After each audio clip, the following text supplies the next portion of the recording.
ሞኝ በማይናገርበት ጊዜ ይናገራል፣ በሚናገርበት ጊዜ ደግሞ ዝም ይላል። ለማይመለስ ሰው ዝም ማለት የእውነቴን ነው። አፋችን መከርከም ነው። ምክርን መጽሐፈ መነኮሳትም ይላል ምከረኝ ሳይሉ ሰዎችን አትምከር ይላል። ምከረኝ ሳይሉ አትምከር።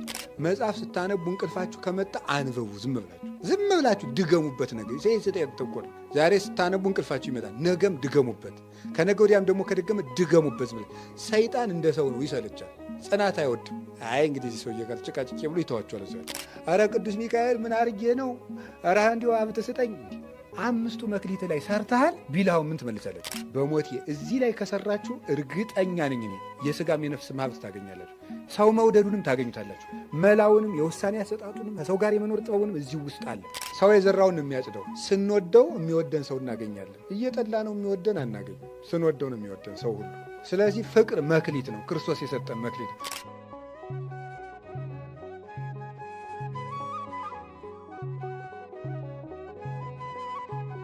ልጇ የታመመችባት ሴት ልጇን አድና የተመለሰችው ከጌታ በምኗ ነው? በአንደበቷ ነው። ልጄን አድንልኝ አለችው።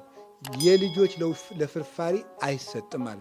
አዎን ውሻ ነኝ እኮ አለችው። የልጆችን ለውሾች አይሰጥም አላት። ልጄን አድንልኝ ብትለው ኃጢአተኛ ነሽ እያላት ነው። ከዛ ምን ብላ መለሰችለት? ውሾችም እኮ የልጆችን ፍርፋሪ ይበላሉ አለችው። ውሻ ነኝ ማለቷ ነው። ፍርፋሪ ስጠኝ አለችው። እንደዚች ያለች ሴት በእስራኤል አላየውም ብሎ ልጇን አዳንላት። ይሄ ምን ያደረገችው ምኗ ነው? አፍ አንደበት።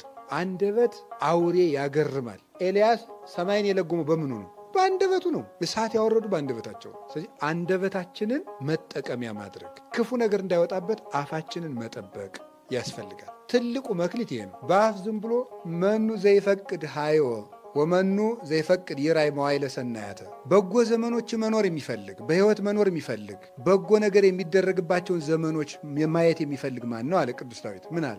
ክላ ልሳነከ እምኩይ፣ ልሳነከ እምኩይ፣ አንደበትህን ከክፉል ከልክል። ወከናፍሪከኒ ከመ ይንብባ ጉሂሉተ፣ አንደበቶችህ ከንፈሮችህም ጉሉትን፣ ሽንገላን፣ ክዳትን እንዳይናገሩ ከልክል። ጥሩ ዘመን ማየት ከፈለግ አፍህን ጠብቅ አለ። ማነው እንደዚህ ያለ? ቅዱስ ዳዊት ነው ያለ። ጥሩ ዘመን ማየት ከፈለግ አፍህን ጠብቅ። ሞኝ በማይናገርበት ጊዜ ይናገራል፣ በሚናገርበት ጊዜ ደግሞ ዝም ይላል። ጅል ይሄ አይደል? ጅል አይሄድ አይንቀሳቀስ። ጅል ዝም ማለት ሲገባው ይናገራል፣ መናገር ሲገባው ዝም ይልና እያጨበጨበ ይሄዳል። ጅል እንደዚህ ያለ ጅል አንሆን። አፋችሁን ክርክም። ለውጥ ለማያመጣ ሰው መናገር አይገባም። በነገራችሁ ላይ ክፉ ሰውን አንድ ጊዜ ምከረው፣ ከዚያስ 2 ጊዜ ምከረው፣ ከዚያስ 3ኛ ምከረው፣ ከዚያስ ካልተመለሰ ተወው። ከገፋበት ግን ክፉ መሆኑን ለሌላ ሰው ንገርበት፣ እንዳይጎዳ። ካልተመለሰ ክፋቱን አሳውቅበት እንዲያፍር። አንተ ግን ተወው። የተዝልፎ ለአብድ ከመ ይጽላእከ ሲራክ ያለው። ሰነፍ ሰውን አትገስጸው። ምን ያደርጋል? ይጠልሃል። አንተ እኔን ልትመክረኝ ነው ይላል። ስለዚህ የማያስተካክልን ሰው ዝም። አባቶቻችንም እኮ በቤተ ክርስቲያን መልሰውት ንባብ ያልተመለሰን ዲያቆን ሂድ ነው የሚሉት። እዚህ ወዲያ ሂድ እያነበበ ንባቡን እያበላሸው በሊድ ሂድ። በቃ እንደ ፈረሰኛ መጋለብ ከፈልግ ጋልበው ብለው ዝም። ለማይመለስ ሰው ዝም ማለት የእውነቴን ነው። አፋችን መከርከም ነው። ምክርን መጽሐፈ መነኮሳትም ይላል ምከረኝ ሳይሉ ሰዎችን አትምከር ይላል። ምከረኝ ሳይሉ አትምከር። ስለዚህ አሁን እኮ የሚመክረኝ ለራሱ ጥቅም ብሎ ነው ሊልህ ይችላል። ሁለተኛ ደግሞ የኔን ክብር ወቅልኝ ብሎ ነው የሚመክረኝ ይላል። ሰው እኮ ታምረኛ ፍጡር ነው። አፋችን እንጠብቅ ጎበዝ። አታውጉ። እዚህም የመጣችሁ አሁን ምዕመናንም ጊዜ ልታሳልፉ የመጣችሁ እዚህ አታውጉ።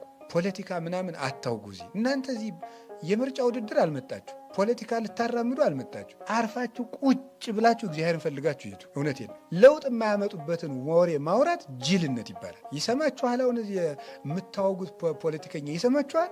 ጅል ይመስል መለፍለፍ ምንድን ነው? አርፋችሁ ከእግዚአብሔር ጋር ብላችሁ ሂዱ።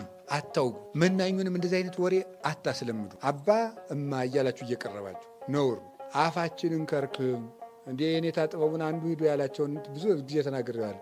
የኔታ እንዲያው ከሞት የሚጠብቅ መድኃኒት ይስጡኝ። አፍህን ጠብቅ። ከሞት የሚጠብቅ መድኃኒት ምንን መጠበቅ ነው? አፍን መጠበቅ ነው። አፉን የጠበቀ ሰው ከሞት ይድናል። አፋችንን ክርክም አድርገን ለሚሰማን እናገራለን። አፍ ይሄ ነው እንግዲህ አንዱ መክሊታችን ምንድን ነው?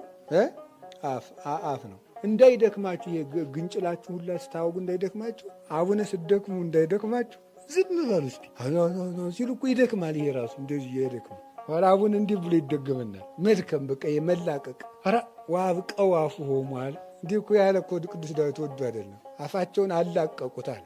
ይደክማል እኮ ግንጭል ይደክማል። እዚህ መንጋጋው ላይ እንዳይደክማችሁ ዝም በሉ ትሞቱ እንደሆነ። ኧረ እውነቴን ነው። ሰው እኮ እንዲሁ አብዷል እኮ በወሬ አብዶ ታሞ።